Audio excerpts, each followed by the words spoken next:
اور اللہ تعالی ہمارے دلوں کو بدل دے اور ہر بات قرآن و سنت کی اللہ ہمارے دل کے اندر اتار دے۔ جس طرح ہم یہاں پر اکٹھے ہیں، اللہ تعالی ہمیں اپنی جنتوں کے اندر بھی اکٹھا فرما دے۔ میرے بھائیوں، میری بہنوں، میری بات پہ غور کیجئے گا، اس کو اپنے ظاہری کانوں کی بجائے اپنے دل کے ساتھ سنیے گا کہ آپ کا دل ان الفاظ کے بارے میں کیا کہتا ہے۔ کیا یہ بات آج جو میں کرنے والا ہوں ان میں سے کوئی سچائی بھی ہے یا یہ ایویں ہی ہے؟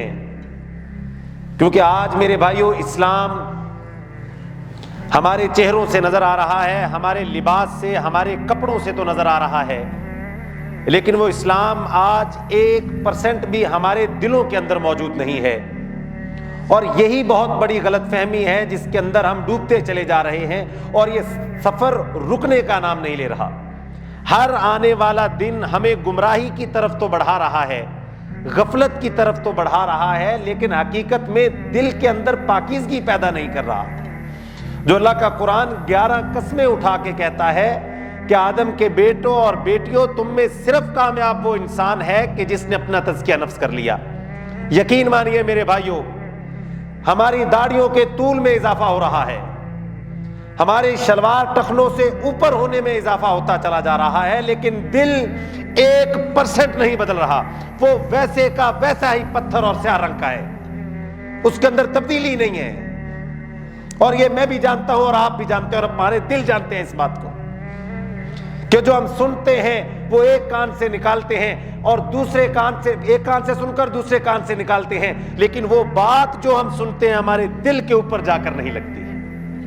یہ حقیقت ہے میرے بھائیوں، اگر لگتی ہوتی تو شب و روز ایسے نہ ہوتے، اگر وہ بات قرآن و سنت کی ہمارے دلوں پر لگتی آج سارے بازار بند ہوتے، سارا شہر مساجد کے اندر ہوتا۔ کیوں؟ ہمارے دل نہیں بدلے۔ جس معاشرے کے اندر میرے بھائیوں علم موجود نہ ہو اور جس انسان کے اندر علم موجود نہ ہو، کیا بات کی میں نے؟ جس معاشرے کے اندر علم موجود نہ ہو یا جس انسان کے دل کے اندر علم موجود نہ ہو، میں ذہن کی بات نہیں کر رہا، جس کے دل کے اندر علم کا نور موجود نہ ہو، وہ انسان تاریکیوں کے اندر ڈوبا ہوا ہوتا ہے۔ اور تاریکی کا ایک مسئلہ یہ بھی ہوتا ہے کہ انسان کو خود پتہ نہیں چلتا کہ میں کہاں پر کھڑا ہوں۔ اندھیرے کے اندر انسان کو پتہ نہیں چلتا کہ میں کہاں پر کھڑا ہوں۔ یہی وجہ ہے میرے بھائیوں کہ ایک ایسا انسان جس نے ساری دنیا کے لوگوں کا جینا حرام کیا ہوا ہوتا ہے، اور وہ اس کے وجود کی وجہ سے کوئی ایک آدمی بھی سکھ کا سانس نہیں لے رہا ہوتا، جب اس انسان کے پاس بیٹھتے ہیں تو وہ یہ کہتا ہے بھئی مسلمان ملکوں میں تو وہاں پر بڑا ظلم ہو رہا ہے، اور جو تو کر رہا ہے وہ کیا ہو رہا ہے؟ جو تو نے لوگوں کی زندگیاں عذاب بنائی ہوئی ہیں وہ کیا ہو رہا ہے؟ وہ ظلم نہیں بھئی، وہاں پر فلاں سوڈان میں بڑا ظلم ہو رہا ہے، اور جو تو کر رہا ہے وہ ثواب کا کام ہے۔ سارے دن میرے بھائیوں رشوت کے پیسوں کے ساتھ اپنی جیب بھر لے گا، اور حرام کا مال جمع کرنے کے بعد جب اس کے پاس بیٹھیں گے وہ کہیں گے رازق تو صرف اللہ ہے۔ بھئی اگر رازق اللہ ہے تو حرام کیوں کھا رہا ہے؟ دھوکہ کس کو دے رہے ہو تم؟ اگر رازق اللہ ہے تو پھر حرام کا مال اپنی جیب میں کیوں بھر رہے ہو؟ رزق تو اللہ نے دینا ہے، تم کیوں چھین رہے ہو لوگوں سے؟ ایک بندہ کبھی مسجد میں نہیں آئے گا، نماز نہیں پڑھے گا، دین کے مقصد کا اس کو پتہ نہیں ہوگا، سارا سود کے اوپر مال کھا رہا ہے، جب اس کے پاس بیٹھیں گے وہ کہے گا بھی اللہ تو بڑا غفور الرحیم ہے۔ یعنی آپ دیکھیں گے عجیب و غریب سے فتنے ہیں معاشرے کے اندر، بہن بیٹیوں کی ساری وراثت کے اوپر قبضہ کر کے بیٹھا ہوا ہے، کوئی پلاٹ اس نے شہر میں ایسا نہیں چھوڑا کہ جس کے اوپر اس کی نظر نہ ہو، اور جب اس کے پاس بیٹھے وہ کہتا بھی مالک تو صرف اللہ ہے۔ بھئی مالک تو اللہ ہے، تو زبردستی بننے کی کوشش کر رہا ہے۔ تو آپ دیکھیں گے یہ سارے مسائل اس وجہ سے ہیں بھائیوں کہ دین اسلام صرف چہروں تک رہ گیا ہے، وہ دین اسلام ہمارے دل تک نہیں پہنچا۔ ہر بندہ ایک فلاسفر ہے۔ آپ کبھی کسی کے پاس بیٹھے، مجھے تو ایسا لگتا ہے کہیں وہی نہ معاذ اللہ نازل ہوتی ہو، یہ تو بات کرنے ہی نہیں دے رہا، زمین و آسمان کو ملانے کے اوپر تلا ہوا ہے، لیکن جب اس کے پاس آپ علم کے میدان میں آپ بیٹھیں گے وہ ایک ٹکے کا انسان نہیں ہوتا۔ لیکن باتیں ہیں بھئی، اس سے زیادہ ذہین بندہ تو کسی ماں نے پیدا ہی نہیں کیا۔ وہ کیا ذہانت میرے بھائیوں جو اس کو اللہ تک نہ پہنچا سکی، وہ کیا ذہانت میرے بھائیوں، وہ کیا قابلیت اس انسان کی کہ وہ قابلیت اس کو اللہ کا غلام نہ بنا سکی، وہ کیا اس کا سیانہ ہونا جو اس کو رسول اللہ صلی اللہ علیہ وسلم کے احکامات کے تابع نہ کر سکا، وہ کیا اس کی چالاکی۔ اللہ کے نبی علیہ السلام سے سوال کیا ایک صحابی نے، اللہ کے نبی آپ بتائیے عقل مند انسان کون ہے، ہوشیار انسان کون ہے، ہوشیار دانا انسان کون ہے؟ اللہ اکبر، من نکیس الناس، آقا بتائیے ہوشیار، چالاک، دانا، مدبر، سیانہ بندہ کون ہے؟ اللہ کے نبی نے صرف 2 الفاظ کے اندر جواب دیا، آپ نے فرمایا اکثرہم ذکرا للموت، تم میں سب سے سیانہ مدبر آدمی وہ ہے جو ہر وقت اپنی موت کو کثرت سے یاد رکھتا ہے۔ یہاں پر زمین و آسمان کو ملانے والا ایک بار بھی یہ یاد نہیں کرتا کہ میں نے اللہ کے حضور جا کے کھڑے ہو جانا ہے۔ کیوں؟ ہم نے سمجھا ہے کہ اسلام ظاہر کا نام ہے، اسلام تو دلوں کو بدلنے کے لیے آیا ہے میرے بھائیوں، اس کا ظاہر تو بہت بعد میں جا کے بنتا ہے، ہمارا صرف ظاہر کے اوپر زور ہے کہ یہ کسی طریقے سے بن جائے، اندر بے شک سیاہ پتھر بنا پڑا ہو، اور یہ ہمارے بھائیوں، میرے بھائیوں، سب سے بڑی ناکامی ہے۔ خدا را اپنے دلوں پر غور کیجئے، ان فتنوں سے بچیے، فتنے بارش کی طرح ہے، سیاہ بادلوں کی طرح ہیں، ہمیں ڈھانپے ہوئے ہیں، اور انہی فتنوں میں سے ایک بہت بڑا فتنہ جو آج کے دور کے اندر موجود ہے وہ میرے بھائیوں عقل پرستی کا فتنہ ہے، عقل پرستی ہے۔ ہر آدمی دین پر اپنے عقل کے دائرے کے اندر عمل کرنا چاہتا ہے، وہ کہتا ہے میں اتنا دین پر عمل کروں گا جتنا ایک میری عقل سمجھتی ہے، اور جو بات مجھے عقلی طور پر متاثر نہیں کرتی میں اس پر عمل نہیں کروں گا۔ حقیقت کے اندر یہ اس زوم کے اندر مبتلا ہوتا ہے انسان کہ دنیا کے اندر جتنے بھی علوم ہیں، جتنے بھی اللہ تعالیٰ کے راز ہیں، جتنی حکمتیں ہیں، وہ ساری حکمتیں میرے علم کے اندر ہیں، اب میں جو بھی فیصلہ کروں گا ان حکمتوں کے دائرے میں کروں گا، جو اللہ کی وحی ہے وہ میرے لیے حجت نہیں ہے، میری عقل کے مطابق بات ہونی چاہیے۔ وہ بیچارہ بنیادی طور پر اسلام کی تعلیم کو سمجھا ہی نہیں ہے کہ میرے بھائی آپ اسلام کی کسی بات کو عقلی طور پر پرکھتے، اگر آپ اسلام کے دائرے سے باہر ہوتے تو ہمیں اعتراض نہیں تھا۔ آپ تو سمجھے ہی نہیں کہ مسلمان کسے کہتے ہیں، اسلام کسے کہتے ہیں، اور مسلم ہونا کسے کہتے ہیں۔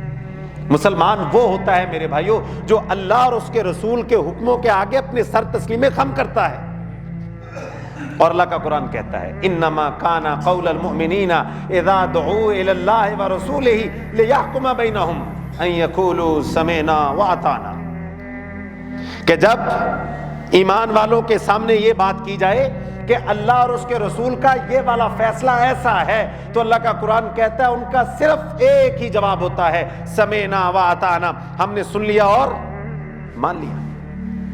لیکن یہ بندہ کہے گا کہ نہیں بھائی پہلے میری عقل کو مطمئن کرو، ہاں تو یہ سمجھا ہی نہیں کہ تیرا اطمینان قلب تجھے گمراہی کی طرف لے کے جا رہا ہے۔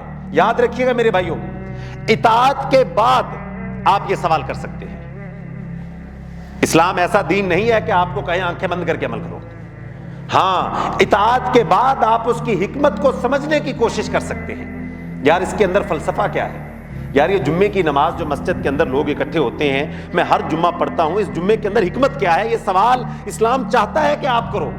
لیکن اگر آپ یہ کہیں کہ مجھے سمجھ نہیں آتی کہ ہفتے بعد ہم کیوں اکٹھے ہوتے ہیں، میرا دل اس بات پہ مطمئن نہیں ہے، تو میرے بھائیوں یہ تو آپ اسلام سے باہر کی بات کر رہے ہیں۔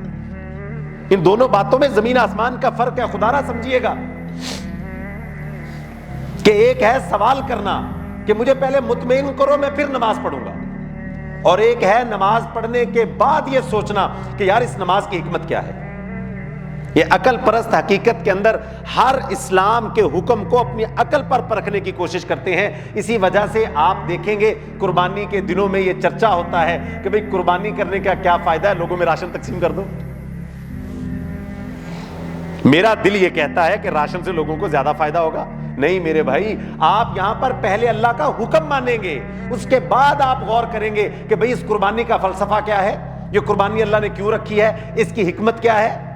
ان دونوں باتوں میں بہت بڑا فرق ہے۔ حقیقت کے اندر یہ عقل پرست اپنی عقل کو استعمال کر کے اسلام کے تمام احکامات سے جان چھڑوانا چاہتے ہیں۔ آپ غور کیجئے گا اس بات کے اوپر۔ وہ ایک بندہ کہہ رہا ہوگا جو عقل کو استعمال کرتا، وہ کہتا ہے یار مجھے تو سمجھ نہیں آتی، جب نماز کا مطلب ہے اللہ کو یاد کرنا، نماز کا مطلب قرآن میں کیا ہے، تو میں گھر میں بیٹھ کے یاد کر لیتا ہوں، مسجد میں جانے کا فائدہ کیا ہے؟ اس نے تو اپنی عقل کو استعمال کیا کہ یاد ہی کرنا ہے تو میں گھر میں بیٹھ کے سبحان اللہ پڑھتا ہوں، مسجد میں جانے کا کیا فائدہ ہے؟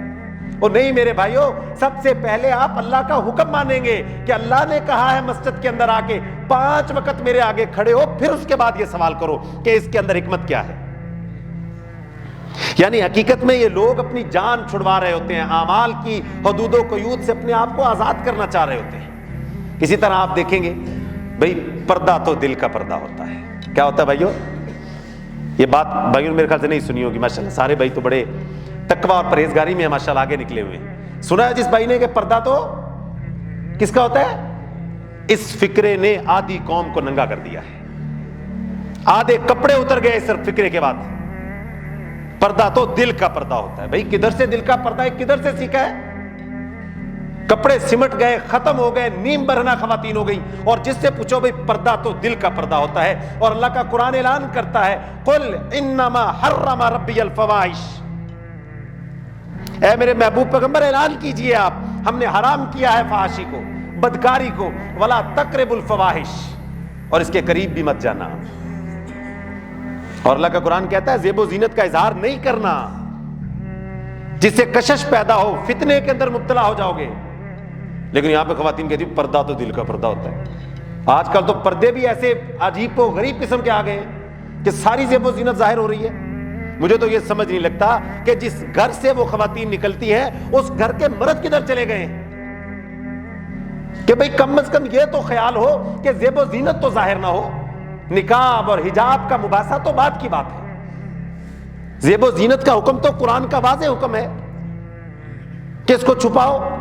اور آپ دیکھتے ہیں ابھی میرے بھائیوں میڈیا کے اوپر یہ ہمارے جو سائن بورڈز لگے ہوئے ہیں، بل بورڈز لگے ہوئے ہیں، اب یہ نارمل سی بات ہو گئی ہے کہ زیب و زینت کے اعضاء نظر آ رہے ہیں، بالکل نارمل ہے زندگی کا لائف سٹائل، پتہ ہی کوئی نہیں۔ تو یہ عقل پرست اس قسم کے لاجک پیش کرتے ہیں کہ آزادی ہونی چاہیے۔ بھئی آزادی سے کیا مطلب ہے؟ گھر کے اندر وہ ملکہ ہے، گھر کی رانی ہے، تم اسے وہاں سے نکال کر باہر مزدور بنانا چاہتے ہو؟ یہ کدھر سے آزادی آ گئی؟ وہ ریسیپشن کے اوپر بیٹھے، یہ آزادی کدھر سے آ گئی؟ 8 گھنٹے وہاں پر نوکری کر کے 25,000 تنخواہ لے، یہ آزادی کدھر سے آ گئی؟ اسے کس زبان میں آزادی کہا جاتا ہے؟ اور وہاں پر بھی زیب و زینت کا اظہار کیا جاتا ہے، یہ آپ بھی جانتے ہیں، میں بھی جانتا ہوں۔ دعویٰ سب کا ہے کہ ہم مسلمان ہیں، جو وہاں پر زیب و زینت کا اظہار کر رہی ہے وہ بھی سمجھتی ہے میں مسلمان ہوں، اور جو اس کے ساتھ سارا دن بیٹھے رہتے ہیں، کیا وہ فحاشی اور بدکاری کی طرف سفر طے نہیں کرتے؟ کہ سب کو پتا ہے، روزانہ واقعات سامنے آ رہے ہیں۔ لیکن عقل پرستی نے ایسا گمراہ کر دیا ہے کہ ہم اسلام کے ہر حکم کو اسی دائرے کے اندر دیکھنا چاہتے ہیں، کیونکہ حدود و قیود انسان کو اچھی نہیں لگتی۔ ہاں اگر یہ عقل پرست سارے دین کو اپنی عقل کے پیمانے میں پرکھنا شروع کر دیں تو پھر میرا اکثر یہ سوال یہ ہوتا ہے رشتوں کے تقدس کا کیا فائدہ ہے؟ عقل تو یہ کہتی ہے کہ ساری خواتین ایک جیسی ہوتی ہیں، پھر ماں، بہن، بیٹی، بیٹی، بیوی اور ایک عام عورت میں فرق کیا ہے؟ آنکھ دیکھ سکتی ہے بھائیوں، لیکن اس کو دیکھنے کے لیے روشنی کی ضرورت ہے، اندھیرے میں آنکھ دیکھ، اسی لیے عقل آپ استعمال کر سکتے ہیں، لیکن اس کو استعمال کرنے کے لیے آپ کو وحی کی روشنی کی ضرورت ہے۔ آپ وحی کی روشنی میں عقل کو استعمال کریں گے کہ وحی اس بارے کے اندر کیا کہتی ہے۔ حقیقت میں یہ عقل پرست انسان اپنے آپ کو ہر قسم کی قید سے آزاد کرنا چاہتا ہے، اور پھر ایک ایسی سٹیج گمراہی کی آتی ہے، یہ کہتا ہے کہ اس کائنات کو بنانے والا کوئی بھی نہیں ہے۔ میری عقل تو یہ کہتی ہے یہ کائنات بگ بینگ کے ذریعے وجود کے اندر آئی ہے، تاکہ وہ کہتا ہے مادر پدر آزادی مجھے حاصل ہو جائے، میں جو مرضی کروں، بس اللہ نے ایک ہی بار زندگی دی ہے، میں اس کو مزے کے ساتھ گزاروں گا۔ پھر آخری سٹیج جا کر یہاں پر ختم ہوتی ہے۔ یہ میرے بھائیو بہت بڑا فتنہ ہے۔ اللہ کا قرآن کہتا ہے وَمَا كَانَ لِمُؤْمِنٍ وَلَا مُؤْمِنَةٍ إِذَا قَضَى اللَّهُ وَرَسُولُهُ أَمْرًا أَن يَكُونَ لَهُمُ الْخِيَرَةُ مِنْ أَمْرِهِمْ۔ اے لوگو سنو اس بات کو، جب اللہ اور اس کے رسول کی بات آ جائے تو تمہارا بات کرنے کا اختیار ختم ہو جاتا ہے، تم سب سے پہلے اللہ اور اس کے رسول کی بات کو مانو گے، اس کے بعد اس کی حکمت پر غور کرو گے، اور تم دیکھو گے کہ تمہیں اس کے اندر لامحدود حکمتیں نظر آئیں گی۔ تم نہیں جانتے کہ اس دیوار کے پیچھے کیا ہے، تم تو ماں کے پیٹ میں 9 مہینے رہے ہو، تمہیں تو اس 9 مہینے کا نہیں پتا کیسے رہے ہو، تمہیں کیسے پتا کہ زمین و آسمان کے رموز و اوقاف کیا ہے؟ اس کے راز کیا ہے، اس کے اندر حکمتیں کیا تم نہیں جانتے۔ جب تک تم وحی کی روشنی کے اندر چیزوں کو نہیں دیکھو گے تم نہیں سمجھ سکتے کہ زمین کی حقیقت کیا ہے، تمہیں کیوں پیدا کیا گیا، تم پیدا ہونے سے پہلے کہاں پر تھے اور مرنے کے بعد کہاں پر چلے جاؤ گے۔ تو میرے بھائیوں، اپنی عقلوں کو قرآن و سنت کے تابع کیجئے، اس کے بعد سوالات کیجئے۔ اسلام سوالات کو موٹیویٹ کرتا ہے، سوال کیجئے، اللہ خوش ہوتے ہیں۔ حضرت ابراہیم علیہ السلام نے اپنے باپ سے سوال ہی کیا تھا، اے میرے ابو جان آپ کیوں ان بتوں کی پوجا کرتے ہیں جو نفع اور نقصان کے مالک نہیں ہے؟ تو سوال کرنا چاہیے لیکن سیکھنے کی نیت سے، اور اگر آپ کو خود آتا ہے تو جواب دیجئے، اور اگر نہیں آتا تو سن لیجئے۔ تو خدا را میرے بھائیوں، عقل کو استعمال کرنا سیکھیے، عقل پرستی سے بچیے۔ یاد رکھیے یہ عقل وحی کو سمجھنے کے لیے نازل ہوئی ہے، دین کو سمجھنے کے لیے اللہ نے دی ہوئی ہے، دین بنانے کے لیے نہیں دی ہوئی۔ اسلام تحقیق کی بات کرتا ہے، اسلام جدت کی بات کرتا ہے، اسلام عقل و شعور کی بات کرتا ہے، لیکن یہ بات یاد رکھیے ان ساری باتوں سے پہلے ایمان کی بات کرتا ہے کہ اللہ اور اس کے رسول پر ایمان لے کے آنا ہے۔ اور ایمان کا مطلب ہوتا ہے سمعنا واطعنا، ہم نے سن لیا اور ہم نے مان لیا، کیونکہ بہت ساری حکمتیں ہیں جن کو ہم سمجھ نہیں سکتے کہ دنیا کے اندر کیا ہو رہا ہے، کیسے ہو رہا ہے، کیوں ہو رہا ہے۔ ان تمام باتوں کو سمجھنے کے لیے ہمیں وحی کی ضرورت لازم ہے۔ اور ہاں میرے بھائیوں، اس پرفتن دور کے اندر جہاں پر عقل پرستی کا فتنہ ہے، آپ کو دین سے بیزار لوگ نظر آتے ہیں اور سمجھ نہیں لگتی کہ صحیح راستہ کون سا ہے۔ سب سے بڑا مسئلہ یہ ہے، ہر بندہ اپنی کہانی سنا رہا ہے۔ تو اس دور کے اندر میرے بھائیوں، اگر آپ حق کے ساتھ جڑنا چاہتے ہیں، اگر آپ چاہتے ہیں کہ آپ ہمیشہ ہدایت کے راستے کے اوپر رہیں، گمراہ نہ ہو، تو اس کا میرے بھائیوں صرف ایک ہی طریقہ ہے، اور وہ یہ ہے کہ آپ اپنا کنیکشن اللہ کے ساتھ مضبوط رکھیں گے۔ کس کے ساتھ مضبوط رکھیں گے؟ اللہ کے ساتھ۔ آپ کا ایک ڈائریکٹ تعلق ہونا چاہیے میرے بھائیوں۔ یقین مانیے میرے بھائیوں، اللہ کو گواہ بنا کے کہتا ہوں، اگر اللہ کے ساتھ تعلق نہ بن سکا پھر آپ کو ہر فتنہ گمراہ کرے گا، آپ کو کوئی سمجھ نہیں لگے گی میں کہاں پر کھڑا ہوں۔ ہر نئی آنے والی بات آپ کو آزمائش کے اندر مبتلا کرے گی۔ ان تمام آزمائشوں سے، ان تمام فتنوں سے، ان تمام مسائل سے، اس کشمکش کی زندگی کے اندر اگر آپ کو راہ راست پر لانے والی کوئی ذات ہے تو وہ صرف ایک میرے اللہ کی ذات ہے۔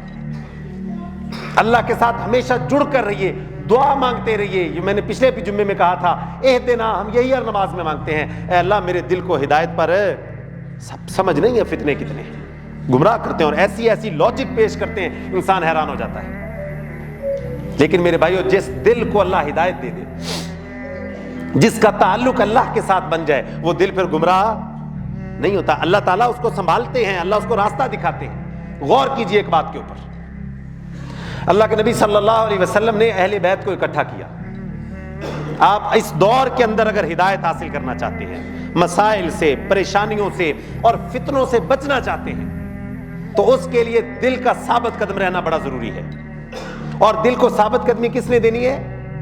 اللہ نے دینی ہے۔ اس کا مطلب اللہ سے تعلق مضبوط ہونا چاہیے۔ کائنات کے امام، آپ نے اہل بیت کو اکٹھا کیا اور آپ نے فرمایا، جب بھی تمہارے اوپر کوئی پریشانی یا غم آئے تو تم نے ان الفاظ کو ادا کرنا ہے، اللہ اللہ ربی لا اشرک بہ شیئا۔ غور کیجئے گا میری بات کے اوپر۔ صحیح بخاری کی ایک اور روایت ہے، کائنات کے امام نے فرمایا، جب بھی تم کسی غم کے اندر مبتلا ہو، پریشانی کے اندر مبتلا ہو، سمجھ نہیں لگ رہی میں کیا کروں، راستہ نظر کوئی نہیں آ رہا، تاریکی ہے، تو کائنات کے امام نے فرمایا ان الفاظ کو ہمیشہ یاد رکھنا اور ان کو اس حالت کے اندر بار بار پڑھنا، لا الہ الا اللہ العظیم الحلیم، لا الہ الا اللہ رب العرش العظیم، لا الہ الا اللہ رب السماوات و رب الارض و رب العرش الکریم۔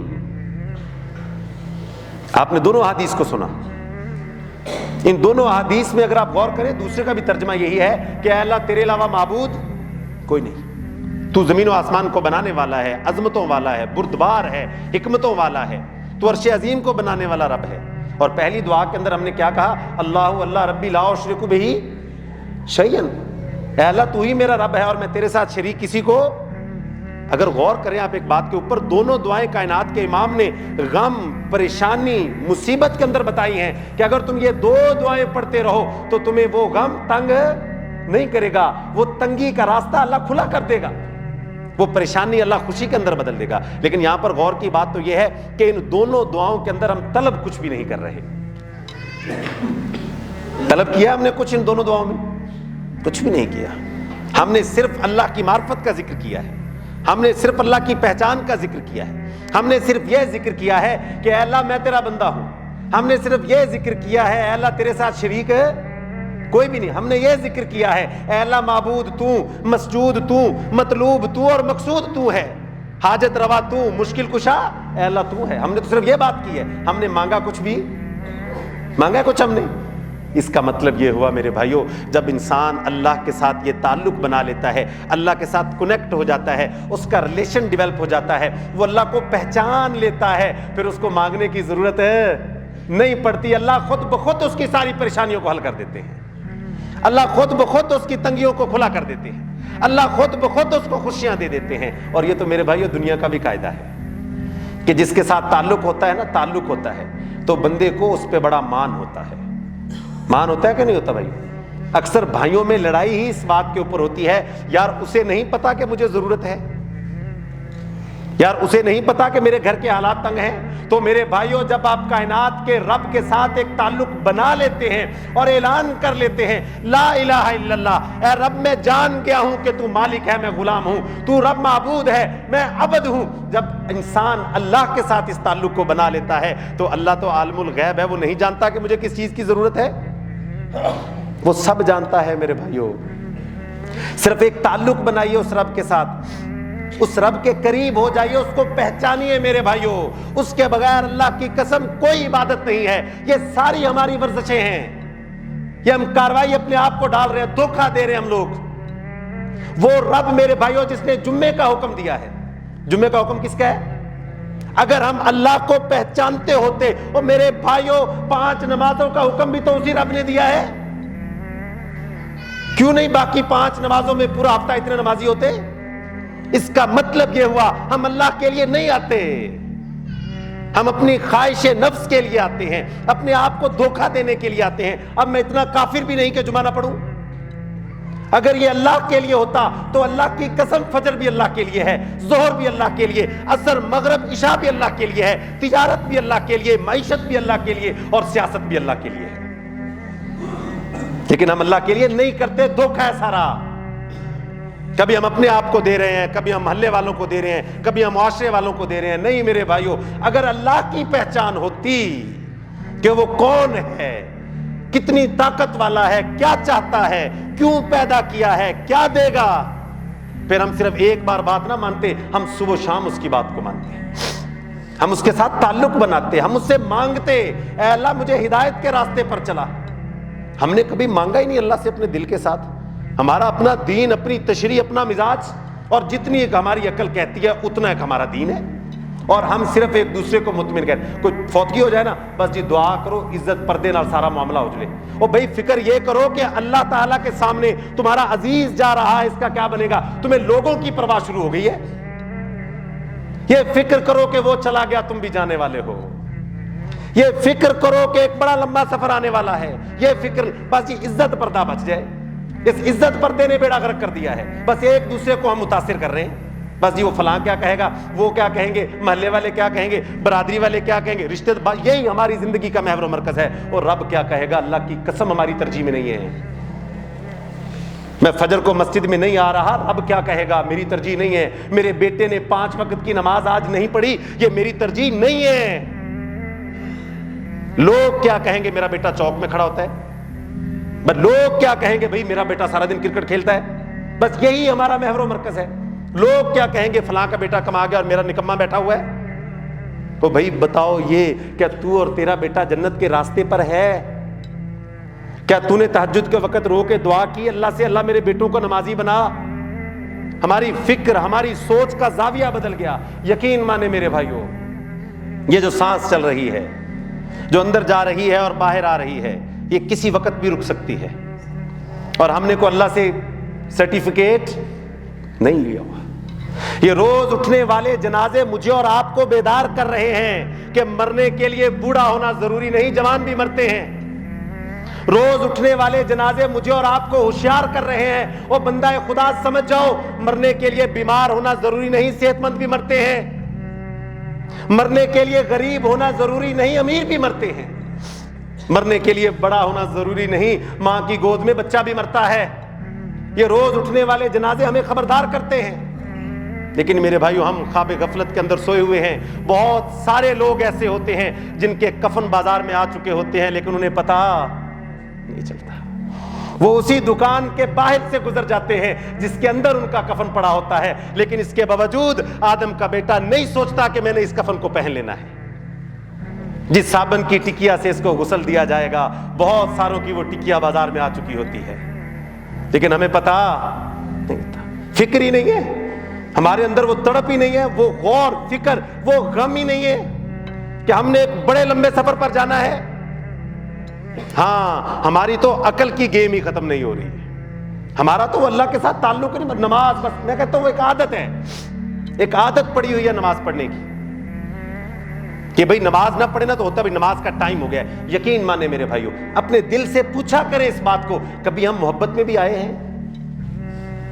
یار آج رب سے ملنے کو دل کر رہا ہے, آج اللہ سے بات کرنے کو دل کر رہا ہے, آج میرا اللہ کے ساتھ گفت و شنید کرنے کا دل کر رہا ہے, کچھ راز کی باتیں میں نے آج اللہ کے ساتھ کرنی ہے. یار نماز کا ٹائم کیوں نہیں ہو رہا, میرا دل بے چین ہو رہا ہے. کبھی ایسی کیفیت پیدا ہوئی؟ نہیں میرے بھائیو, ہم سب جانتے ہیں کہ ہم اپنے آپ کو دھوکہ دے رہے ہیں. یہ ساری کہانی ہے میرے بھائیو, جو ہم ایک دوسرے کو مطمئن کر رہے ہیں. آج جمعے میں آپ دیکھیے حال فل, نیچے والا فل, اوپر والا فل, اور اگے عصر کی نماز میں دیکھیے گا ایک صف بھی نہیں ہونی. اس کا مطلب کیا ہے؟ وہ میرے بھائیوں میری بہنوں, جس رب نے یہ جمعہ فرض کیا ہے اسی نے عصر کی بھی فرض کی ہے. اس فتنے سے, اس دھوکے سے باہر نکلیے. بڑا لمبا سفر آنے والا ہے بھائیوں, اور یقین مانے وہ سفر ہم کریں گے. ہم چاہیں یا نہ چاہیں ہم کریں گے. ہم اس کو روکنا چاہیں ہم روک نہیں. اللہ کا قرآن کہتا ہے کہ ایک وقت آئے گا جب ہم ادھر سے چلے جائیں گے نا, پھر ہمارے پاس سوائے حسرت کے اور کچھ نہیں ہوگا. ابھی وقت ہے, ابھی آپ مجھے سن رہے ہیں, میں بول رہا ہوں, میرے کان میری الفاظ کو سن رہے ہیں, آپ مجھے دیکھ رہے ہیں, میں آپ کو دیکھ رہا ہوں. اللہ کی عزت کی قسم, یہ سہولت ختم ہونے والی ہے. یہ عیاشی اللہ واپس لے لے گا. اور میں نہیں کہتا, اللہ کی قسم قرآن کہتا ہے کہ کل قیامت کے دن جب انسان کھڑا ہوگا تو انسان یہ الفاظ اپنی زبان سے کہے گا, یا لیتنی کنت ترابا, اے کاش میں مٹی ہو گیا ہوتا, اللہ مجھے آج کھڑا نہ کرتا. پھر اللہ کا قرآن کہتا ہے یہ قبر کے اندر جیسے ہی ڈالا جائے گا, یہ پہلا لفظ اپنی زبان سے کہے گا, یا لیتنی قدمت لحیاتی, اے کاش میں نے آج کے لیے کچھ بھیجا ہوتا. میں باتیں ہی سمجھتا رہا, میں کہانیاں ہی سمجھتا رہا. یا لیتنی لم اوتا کتابیا, اے کاش مجھے میرا نامہ اعمال پکڑایا ہی نہ جاتا. یا لیتنی لم اشرک بربی احدا. اللہ کا قرآن کہتا ہے پھر یہ قبر کے اندر کہے گا, اے کاش میں نے صرف اللہ کے آگے سجدہ کیا ہوتا, میں نے کسی اور کو مشکل کشا اور حاجت روا نہ سمجھا ہوتا. اور اللہ کا قرآن پھر کہتا ہے لوگوں سنو, یہ کاش تم کہو گے, یا ویلتا لیتنی لم اتخذ فلانا خلیلا, اے کاش, ہائے افسوس. اللہ کی قسم قرآن کا ترجمہ بیان کر رہا ہوں, میں نے کاش اس بدبخت کو اپنا دوست نہ بنایا ہوتا. وہ تو میرا بیڑا ڈبو گیا, نہ خود نماز پڑھتا تھا نہ مجھے نماز کا کہتا تھا. پھر اللہ کا قرآن کہتا ہے یہ کاش کا سفر ختم نہیں ہوگا. یا لیتنا اطعنا اللہ و اطعنا الرسول, اے کاش میں نے اللہ اور اس کے رسول کی اطاعت کی ہوتی. پھر ایک اور آخر میں خواہش کرے گا. یہ خواہشیں تو ختم نہیں ہونی, یہ حسرتیں تو ختم نہیں ہونی, کیونکہ اب حقیقت دیکھ چکا ہے. ابھی وقت ہے میرے بھائیوں, ابھی سانس چل رہی ہے, دل دھڑک رہا ہے. اللہ کی قسم ابھی اللہ سے معافی مانگ لیجئے, یہ وقت ختم ہونے والا ہے. بہت سارے لوگ ایسے ہوتے ہیں جو جمعہ تو پڑھتے ہیں لیکن مغرب پڑھنا نصیب نہیں ہوتی, ہم دیکھتے ہیں. اور اللہ کا قرآن کہتا ہے یہ پھر کل قیامت کے دن بھی کہے گا اور قبر کے اندر بھی کہے گا, یا لیتنا, اے کاش, نردو ولا نکذب بآیات ربنا, اے کاش مجھے صرف ایک مرتبہ اللہ زمین پر بھیج دے, صرف ایک مرتبہ مجھے اللہ تو بھیج دے. نردو ولا نکذب بآیات ربنا ونکون من المؤمنین, اے اللہ میں قسم اٹھا کے کہتا ہوں کہ میں ایمان والوں میں ہو جاؤں گا. ابھی وقت ہے میرے بھائیوں, ابھی سانس چل رہی, دل دھڑک رہا, خدا را باز آ جائیں. فتنوں کے دور میں ان فتنوں سے بچ جائیں۔ جس رب نے ہمیں جمعہ پڑھنے کا حکم دیا ہے اس رب نے ہمیں امام سے پہلے مسجد میں آنے کا حکم دیا ہے۔ یہ بات میں پچھلے 4-5 سال سے کر رہا ہوں، یقین مانے، لیکن ہمارے دل نے آج تک اس بات کو تسلیم نہیں کیا۔ اور میں نہیں کہتا میرے بھائیو، اللہ کا قرآن کہتا ہے اذا نودی للصلاۃ من یوم الجمعہ فاسعوا الی ذکر اللہ، وہ آدم کے بیٹو چھوڑو دکانوں کو، اور جب مسجد کا اندر جمعے کا وقت آ جائے تو امام سے پہلے مسجد کے اندر پہنچو۔ فاسعوا، جس طرح صحیح کرتے ہو مسجد کے اندر پہنچو۔ جمعے کے وقت جمعے سے بڑھ کر کوئی بھی کام نہیں ہوتا میرے بھائیو، لیکن یہ بات ہمارے دل میں نہیں اتر رہی۔ اور اللہ کا قرآن کہتا ہے ایک سٹیج ایسی آتی ہے جب انسان کو بار بار نصیحت کی جائے، تو حضرت نوح علیہ السلام کے واقعے سے ثابت ہے کہ ایک وقت کے بعد اللہ دل پہ مہر لگا دیتے ہیں، وہ پھر بات اثر ہی نہیں کرتی۔ میں اللہ سے دعا کرتا ہوں اللہ ہمیں اس مہر سے بچا لے، اللہ تعالیٰ ہمارے دلوں کو نرم فرما دے، اور لمبے سفر پر جانے سے پہلے اللہ تعالیٰ ہمیں بڑا سامان جمع کرنے کی توفیق نصیب فرما دے۔ جس طرح ہم یہاں پر اکٹھے ہیں اللہ ہمیں جنتوں کے اندر بھی اکٹھا فرما دے۔ سبحان ربک رب العزۃ عما یصفون والسلام علی المرسلین والحمد للہ رب العالمین۔